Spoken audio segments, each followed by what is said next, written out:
Hi friends, ഇന്ന് നമ്മൾ discuss ചെയ്യുന്നത് 10th prelim web quality VFA പോലുള്ള എക്സാംസിലുള്ള 50 ഷോ ക്വസ്റ്റ്യൻസ് ആൻഡ് ആൻസേഴ്സ് ആണ്. ഇന്ന് നമ്മൾ കെമിസ്ട്രി റിലേറ്റഡ് ആയിട്ടുള്ള ക്വസ്റ്റ്യൻസ് ആണ് കൂടുതലും ചെക്കൗട്ട് ചെയ്യുന്നത്. ഇതിന് മുൻപ് നമ്മൾ ഇതുപോലുള്ള വീഡിയോസ് അപ്ലോഡ് ചെയ്തിട്ടുണ്ട്. നിങ്ങൾക്ക് പ്ലേലിസ്റ്റ് പോയി ചെക്കൗട്ട് ചെയ്യാവുന്നതാണ്. സോ ഇന്നത്തെ വീഡിയോയിലോട്ട് നമുക്ക് വേഗം കടക്കാം.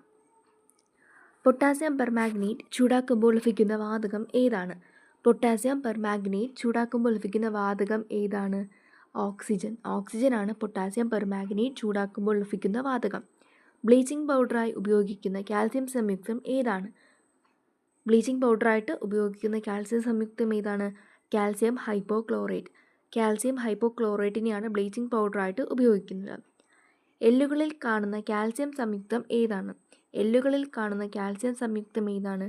Calcium phosphate. കാൽസ്യം ഫോസ്ഫേറ്റ് ആണ് എല്ലുകളിൽ കാണുന്ന കാൽസ്യം സംയുക്തം. സിമൻറ്റിൻ്റെ സെറ്റിംഗ് ടൈം നിയന്ത്രിക്കുന്ന പദാർത്ഥം ഏതാണ്? സിമൻറ്റിൻ്റെ സെറ്റിംഗ് ടൈം നിയന്ത്രിക്കുന്ന പദാർത്ഥമാണ് ജിപ്സം. ജിപ്സത്തെ 125 ഡിഗ്രി സെൽഷ്യസ് ചൂടാക്കുമ്പോൾ ലഭിക്കുന്ന സംയുക്തം ഏതാണ്? ജിപ്സത്തെ 125 ഡിഗ്രി സെൽഷ്യസ് ചൂടാക്കുമ്പോൾ ലഭിക്കുന്ന സംയുക്തമാണ് പ്ലാസ്റ്റർ ഓഫ് പാരീസ്. പ്രതിമകളുടെ നിർമ്മാണത്തിന് ഉപയോഗിക്കുന്ന കാൽസ്യം സംയുക്തം ഏതാണ്? പ്രതിമകളുടെ നിർമ്മാണത്തിന് ഉപയോഗിക്കുന്ന കാൽസ്യം സംയുക്തമാണ് പ്ലാസ്റ്റർ ഓഫ് പാരീസ്. പവിഴപ്പുറ്റുകൾ, ചുണ്ണാമ്പുകല്ല്, മാർബിൾ എന്നിവ നിർമ്മിക്കപ്പെട്ടിരിക്കുന്ന സംയുക്തം ഏതാണ്? പവിഴപ്പുറ്റുകൾ, ചുണ്ണാമ്പുകല്ല്, മാർബിൾ എന്നിവ നിർമ്മിക്കപ്പെട്ടിരിക്കുന്ന സംയുക്തം ഏതാണ്? Calcium carbonate. ടൂത്ത് പേസ്റ്റ് നിർമ്മിക്കാൻ ഉപയോഗിക്കുന്ന കാൽസ്യം സംയുക്തം ഏതാണ്? ടൂത്ത് പേസ്റ്റ് നിർമ്മിക്കാൻ ഉപയോഗിക്കുന്ന കാൽസ്യം സംയുക്തമാണ് കാൽസ്യം കാർബണേറ്റ്. ഫലങ്ങൾ കൃത്രിമമായി പഴുപ്പിക്കാൻ ഉപയോഗിക്കുന്ന കാൽസ്യം സംയുക്തം ഏതാണ്? ഫലങ്ങൾ കൃത്രിമമായിട്ട് പഴുപ്പിക്കാൻ ഉപയോഗിക്കുന്ന കാൽസ്യം സംയുക്തമാണ് കാൽസ്യം കാർബൈഡ്. സൗന്ദര്യവർദ്ധക വസ്തുക്കളിൽ ഉപയോഗിക്കുന്ന സിങ്ക് സംയുക്തം ഏതാണ്? സൗന്ദര്യവർദ്ധക വസ്തുക്കളിൽ ഉപയോഗിക്കുന്ന സിങ്ക് സംയുക്തമാണ് സിങ്ക് ഓക്സൈഡ്. ചൈനീസ് വൈറ്റ് എന്നറിയപ്പെടുന്ന സിങ്ക് സംയുക്തം ഏതാണ്? ചൈനീസ് വൈറ്റ് എന്നറിയപ്പെടുന്ന സിങ്ക് സംയുക്തമാണ് സിങ്ക് ഓക്സൈഡ്. സിങ്ക് ഓക്സൈഡിനെയാണ് ചൈനീസ് വൈറ്റ് എന്ന് അറിയപ്പെടുന്നത്. കൃത്രിമമായി മഴ പെയ്യാൻ മേഘങ്ങളിൽ വിതറുന്ന രാസപദാർത്ഥം ഏതാണ്? കൃത്രിമമായി മഴ പെയ്യാൻ മേഘങ്ങളിൽ വിതറുന്ന രാസപദാർത്ഥം ഏതാണ്? Silver iodide. സിൽവർ അയോഡൈഡാണ് നമ്മൾ കൃത്രിമമായിട്ട് മഴ പെയ്യാൻ മേഘങ്ങളിൽ വിതറുന്ന രാസപദാർത്ഥം. കളിമണ്ണിൽ അടങ്ങിയിരിക്കുന്ന അലുമിനിയം സംയുക്തം ഏതാണ്? കളിമണ്ണിൽ അടങ്ങിയിരിക്കുന്ന അലുമിനിയം സംയുക്തം ഏതാണ്? Aluminium silicate. അലുമിനിയം സിലിക്കേറ്റ് ആണ് കളിമണ്ണിൽ അടങ്ങിയിരിക്കുന്ന അലുമിനിയം സംയുക്തം. കൃത്രിമമായി നിർമ്മിക്കുന്ന അലുമിനിയം ഓക്സൈഡ് ഏതാണ്? കൃത്രിമമായി നിർമ്മിക്കുന്ന അലുമിനിയം ഓക്സൈഡ് ഏതാണ്? അലണ്ടം. അലണ്ടമാണ് കൃത്രിമമായി നിർമ്മിക്കുന്ന അലുമിനിയം ഓക്സൈഡ്. വജ്രം കഴിഞ്ഞാൽ ഏറ്റവും കാഠിന്യമുള്ള രണ്ടാമത്തെ പദാർത്ഥം ഏതാണ്? വജ്രം കഴിഞ്ഞാൽ കാഠിന്യമുള്ള രണ്ടാമത്തെ പദാർത്ഥമാണ് അലുമിനിയം ഓക്സൈഡ്. ഔഷധമായി ഉപയോഗിക്കുന്ന അയോഡിൻ സംയുക്തം ഏതാണ്? ഔഷധമായി ഉപയോഗിക്കുന്ന അയോഡിൻ സംയുക്തമാണ് അയഡോഫോം. അയഡോഫോം ആണ് ഔഷധമായിട്ട് ഉപയോഗിക്കുന്ന അയോഡിൻ സംയുക്തം. ചെമ്പു പാചക പാത്രങ്ങളുടെ അടിഭാഗത്ത് കാണപ്പെടുന്ന കറുത്ത നിറമുള്ള പദാർത്ഥം ഏതാണ്? ചെമ്പു പാചക പാത്രങ്ങളുടെ അടിഭാഗത്ത് കാണപ്പെടുന്ന കറുത്ത നിറത്തിലുള്ള പദാർത്ഥം ഏതാണ്? Copper oxide. കോപ്പർ ഓക്സൈഡാണ് ചെമ്പു പാത്രങ്ങളുടെ അടിഭാഗത്ത് കാണപ്പെടുന്ന കറുത്ത നിറമുള്ള പദാർത്ഥം. അലക്ക് സോപ്പിൻ്റെ നിർമ്മാണത്തിന് ഉപയോഗിക്കുന്ന സോഡിയം സംയുക്തം ഏതാണ്? അലക്ക് സോപ്പിൻ്റെ നിർമ്മാണത്തിന് ഉപയോഗിക്കുന്ന സോഡിയം സംയുക്തമാണ് സോഡിയം ഹൈഡ്രോക്സൈഡ്. സോഡിയം ഹൈഡ്രോക്സൈഡാണ് അലക്ക് സോപ്പ് നിർമ്മാണത്തിന് ഉപയോഗിക്കുന്നത്. എന്നാൽ ബാത്ത് സോപ്പ് നിർമ്മാണത്തിൽ ഉപയോഗിക്കുന്ന പൊട്ടാസ്യം സംയുക്തം ഏതാണ്? ബാത്ത് സോപ്പ് നിർമ്മാണത്തിന് ഉപയോഗിക്കുന്ന പൊട്ടാസ്യം സംയുക്തമാണ് potassium hydroxide.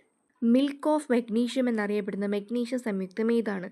Milk of magnesium എന്നറിയപ്പെടുന്ന മെഗ്നീഷ്യം സംയുക്തം ഏതാണ്? Magnesium hydroxide. മെഗ്നീഷ്യം ഹൈഡ്രോക്സൈഡാണ് മിൽക്ക് ഓഫ് മെഗ്നീഷ്യം എന്ന് അറിയപ്പെടുന്ന സംയുക്തം. വാതകങ്ങളുടെ ഡീഹൈഡ്രേഷനായി ഉപയോഗിക്കുന്ന കാൽസ്യം സംയുക്തം ഏതാണ്? വാതകങ്ങളുടെ ഡീഹൈഡ്രേഷനായിട്ട് ഉപയോഗിക്കുന്ന കാൽസ്യം സംയുക്തമാണ് കാൽസ്യം ഓക്സൈഡ്. നീറ്റ് കക്കയിൽ ജലം ചേർക്കുന്ന പ്രക്രിയ. നീറ്റ് കക്കയിൽ ജലം ചേർക്കുന്ന പ്രക്രിയയാണ് സ്ലേക്കിംഗ്. സ്ലേക്കിംഗ് എന്നാണ് നീറ്റ് കക്കയിൽ ജലം ചേർക്കുന്ന പ്രക്രിയയെ അറിയപ്പെടുന്നത്. കുമ്മായക്കൂട്ട് നിർമ്മിക്കാൻ ഉപയോഗിക്കുന്ന കാൽസ്യം സംയുക്തം ഏതാണ്? കുമ്മായക്കൂട്ട് നിർമ്മിക്കാൻ ഉപയോഗിക്കുന്ന കാൽസ്യം സംയുക്തമാണ് കാൽസ്യം ഹൈഡ്രോക്സൈഡ്. നീറ്റ് കക്കയിൽ ജലം ചേർത്താൽ ലഭിക്കുന്ന പദാർത്ഥം ഏതാണ്? Calcium hydroxide. കാൽസ്യം ഹൈഡ്രോക്സൈഡ് തന്നെയാണ് നീറ്റ് കക്കയിൽ ജലം ചേർത്താൽ ലഭിക്കുന്ന പദാർത്ഥം. മണ്ണിൻ്റെ അമ്ലത്വം ഇല്ലാതാക്കാൻ ചേർക്കുന്ന കാൽസ്യം സംയുക്തം ഏതാണ്? മണ്ണിൻ്റെ അമ്ലത്വം ഇല്ലാതാക്കാൻ ചേർക്കുന്ന കാൽസ്യം സംയുക്തമാണ് കാൽസ്യം ഹൈഡ്രോക്സൈഡ്. കക്ക, ചിപ്പി എന്നിവ ചൂടാക്കിയാൽ ലഭിക്കുന്ന പദാർത്ഥം. കക്ക, ചിപ്പി എന്നിവ ചൂടാക്കിയാൽ ലഭിക്കുന്ന പദാർത്ഥമാണ് നീറ്റുകക്ക. കക്ക, ചിപ്പി എന്നിവ ചൂടാക്കിയാൽ ലഭിക്കുന്ന വാതകം ഏതാണ്? Carbon dioxide. കക്ക, ചിപ്പി എന്നിവ ചൂടാക്കിയാൽ ലഭിക്കുന്ന പദാർത്ഥം നീറ്റുകക്കയാണെങ്കിൽ അവ ചൂടാക്കിയാൽ ലഭിക്കുന്ന വാതകം ഏതാണ്? കാർബൺ ഡയോക്സൈഡ്, അതായത് CO2 ആണ്. നീറ്റുകക്ക രാസപരമായി അറിയപ്പെടുന്നത് കാൽസ്യം ഓക്സൈഡ് എന്നാണ്. നീറ്റുകക്കയെ രാസപരമായി എന്തെന്നറിയപ്പെടുന്നു? കാൽസ്യം ഓക്സൈഡ് എന്നാണ് അറിയപ്പെടുന്നത്. സാധാരണ സിമൻറ്റുകളിൽ ഏറ്റവും കൂടുതൽ അടങ്ങിയിരിക്കുന്ന പദാർത്ഥം. സാധാരണ സിമൻറ്റുകളിൽ ഏറ്റവും കൂടുതൽ അടങ്ങിയിരിക്കുന്ന പദാർത്ഥമാണ് കാൽസ്യം ഓക്സൈഡ്. ഫർണസുകളുടെ ഉൾഭാഗം പൊതിയാൻ ഉപയോഗിക്കുന്ന രാസപദാർത്ഥം ഏതാണ്? ഫർണസുകളുടെ ഉൾഭാഗം പൊതിയാൻ ഉപയോഗിക്കുന്ന രാസപദാർത്ഥമാണ് മെഗ്നീഷ്യം ഓക്സൈഡ്. ഏത് മൂലകത്തിൻ്റെ ഐസോട്ടോപ്പുകളാണ് പ്രോട്ടിയം, ഡ്യൂട്ടീരിയം, ട്രിഷ്യം? ഏത് മൂലകത്തിൻ്റെ ഐസോട്ടോപ്പുകളാണ് പ്രോട്ടിയം, ഡ്യൂട്ടീരിയം, ട്രീഷ്യം? ഹൈഡ്രജൻ. ഹൈഡ്രജൻ്റെ ഐസോട്ടോപ്പുകളാണ്. ഇലക്ട്രോനെഗറ്റിവിറ്റി ഏറ്റവും കൂടിയ മൂലകം ഏത്? ഇലക്ട്രോനെഗറ്റിവിറ്റി ഏറ്റവും കൂടിയ മൂലകമാണ് ഫ്ലൂറിൻ. ഫ്ലൂറിനാണ് ഏറ്റവും കൂടുതൽ ഇലക്ട്രോനെഗറ്റിവിറ്റി ഉള്ളത്. സൾഫൈഡ് അയിരുകളെ സാന്ദ്രണം ചെയ്യുന്ന പ്രക്രിയയുടെ പേര്. സൾഫൈഡ് അയിരുകളെ സാന്ദ്രണം ചെയ്യുന്ന പ്രക്രിയയുടെ പേരാണ് പ്ലവന പ്രക്രിയ. ലോഹങ്ങൾ നേർപ്പിച്ച ഹൈഡ്രോക്ലോറിക് ആസിഡുമായി പ്രവർത്തിക്കുമ്പോൾ ഉണ്ടാകുന്ന വാതകം. ലോഹങ്ങൾ നേർപ്പിച്ച ഹൈഡ്രോക്ലോറിക് ആസിഡുമായിട്ട് ചേർക്കുമ്പോൾ ഉണ്ടാകുന്ന വാതകമാണ് ഹൈഡ്രജൻ.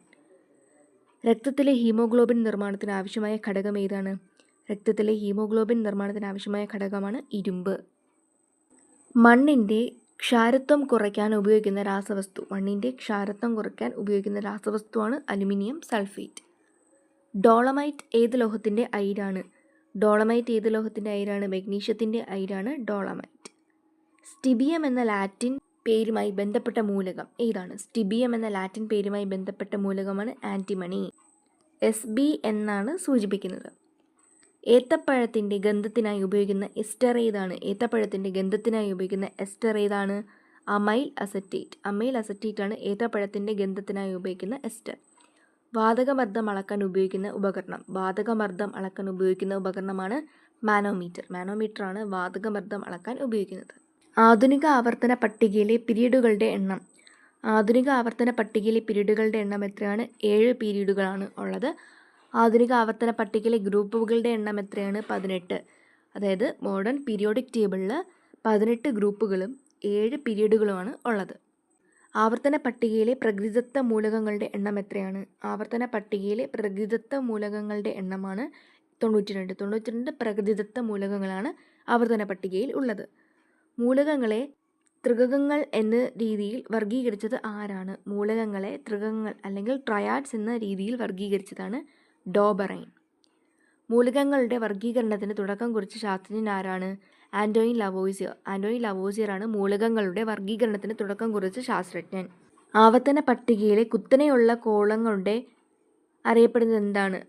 ആവർത്തന പട്ടികയിലെ കുത്തനെയുള്ള കോളങ്ങളെ അറിയപ്പെടുന്നത് ഗ്രൂപ്പുകൾ എന്നാണ്. എന്നാൽ ആവർത്തന പട്ടികയിലെ വിലങ്ങനെയുള്ള കോളങ്ങൾ അറിയപ്പെടുന്നത് എങ്ങനെയാണ്? പീരീഡുകൾ എന്നാണ്. കുത്തനെയുള്ളത് ഗ്രൂപ്പുകളെങ്കിൽ വിലങ്ങനെയുള്ളത് ഏതാണ്? പീരീഡുകളാണ്. ആധുനിക ആവർത്തന പട്ടികയുടെ പിതാവ് ആരാണ്? ആധുനിക ആവർത്തന പട്ടികയുടെ പിതാവ് അല്ലെങ്കിൽ father of modern periodic table എന്നറിയപ്പെടുന്നത് ഹെൻറി മോസ്ലി ആണ്. എന്നാൽ പഴയ ആവർത്തന പട്ടികയിലെ പിതാവ് എന്നറിയപ്പെടുന്നത് ആരാണ്? ഡെമിട്രി മെൻഡലീവ് ആണ്. മൂലക വർഗീകരണത്തെ സംഗീതത്തിലെ സപ്തസ്വരങ്ങളുമായി താരതമ്യം ചെയ്ത ശാസ്ത്രജ്ഞൻ ആരാണ്? മൂലക വർഗീകരണത്തെ സംഗീതത്തിലെ സപ്തസ്വരങ്ങളുമായി താരതമ്യം ചെയ്ത ശാസ്ത്രജ്ഞനാണ് ന്യൂലാൻഡ്സ്. അഷ്ടക നിയമം ആവിഷ്കരിച്ചത് ആരാണ്? അഷ്ടക നിയമം ആവിഷ്കരിച്ചതും ജോൺ അലക്സാണ്ടർ ന്യൂലാൻഡ്സ് തന്നെയാണ്. ഇന്നത്തെ വീഡിയോ ഇത്രയേ ഉള്ളൂ. നിങ്ങൾക്ക് യൂസ്ഫുൾ ആയിട്ടുണ്ടെന്ന് വിശ്വസിക്കുന്നു. ഇന്നത്തെ വീഡിയോയിൽ നമ്മൾ കെമിസ്ട്രി റിലേറ്റഡ് ആയിട്ടുള്ള ഒരുപാട് ക്വസ്റ്റ്യൻസാണ് നമ്മൾ നോക്കിയത്. ഒരുപാട് സംയുക്തങ്ങളെ പറ്റിയിട്ടാണ് നോക്കിയത്. അതൊക്കെ മാറിപ്പോകാനായിട്ട് ചാൻസ് ഉണ്ട്. സോ എല്ലാ ക്വസ്റ്റ്യൻസും ബൈ ഹാർട്ടായിട്ട് പഠിച്ചു പോകാനായിട്ട് ശ്രമിക്കുക. 10th പ്രിലിംസ് എന്നല്ല ഏതൊരു PSC എക്സാമിനും കെമിസ്ട്രി റിലേറ്റഡ് ആയിട്ടുള്ള ഏതെങ്കിലും ഒരു ക്വസ്റ്റ്യൻ എന്തെങ്കിലും ചോദിക്കാതിരിക്കത്തില്ല. അതുകൊണ്ട് തന്നെ ഈ വീഡിയോ എന്താണ് നിങ്ങൾക്ക് യൂസ്ഫുൾ ആകുന്നതെന്നാണ് ഞാൻ വിശ്വസിക്കുന്നത്. നിങ്ങൾക്ക് ഈ വീഡിയോ ഇഷ്ടപ്പെട്ടെങ്കിൽ നിങ്ങൾ തീർച്ചയായിട്ടും ലൈക്ക് ചെയ്യുക. സബ്സ്ക്രൈബ് ചെയ്തിട്ടില്ലാത്തവർ സബ്സ്ക്രൈബ് ചെയ്യുക. ഫ്രണ്ട്സിനൊക്കെ ഇത് ഷെയർ ചെയ്ത് സപ്പോർട്ട് ചെയ്യുക. സോ നെക്സ്റ്റ് വീഡിയോ ആയിട്ട് വരുന്നത് വരയ്ക്കും. Thank you.